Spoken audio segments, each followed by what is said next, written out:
ముఖ్యంగా ఆత్మగౌరవంతో పనిచేసే విభాగాల్లో ప్రెస్ కూడా ఒకటి అధ్యక్ష ఉమ్మడి రాష్ట్రంలో కానీ ఇప్పుడు కానీ ప్రెస్కి ప్రాధాన్యత ఇవ్వడంలో గౌరవ నారా చంద్రబాబు నాయుడు గారు చేసినటువంటి ప్రయత్నం ఎప్పటికీ మరిచిపోలేదు అధ్యక్ష. చరిత్రలో సువర్ణాక్షరాలతో నిలిచిపోయే అధ్యాయాలు ఎన్నో ఉన్నాయి అధ్యక్ష. ఎందుకంటే నేను కూడా కొంతకాలం జర్నలిస్ట్గా పనిచేశాను. గ్రామీణ ప్రాంతాల్లో విలేకరులుగా పనిచేస్తున్నటువంటి వారికి అక్రిడేషన్లు ఉండేవి కాదు అధ్యక్ష.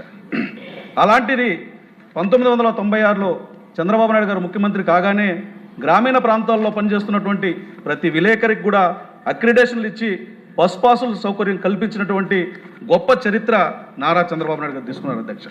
అలాగే సంస్థల లక్ష్యాలతో కాకుండా వారి యొక్క దృష్టితో కాకుండా జర్నలిజంలో కొన్ని విలువలను పాటిస్తూ సమాజానికి ఉపయోగపడే పనులు చేయాలని ప్రెస్ అకాడమీని కూడా స్థాపించినటువంటి గొప్ప ధీరోదాత్తమైనటువంటి నాయకత్వం నారా చంద్రబాబు నాయుడు గారు. ఈ సందర్భంగా ఒకే మనవి, ఈ బడ్జెట్లో ఇప్పుడు కాక ఇంకెప్పుడు ముఖ్యమంత్రి నారా చంద్రబాబు నాయుడు గారు కాక మరెవరన్నటువంటి ఆలోచనతో ఒక చిన్న ప్రతిపాదన.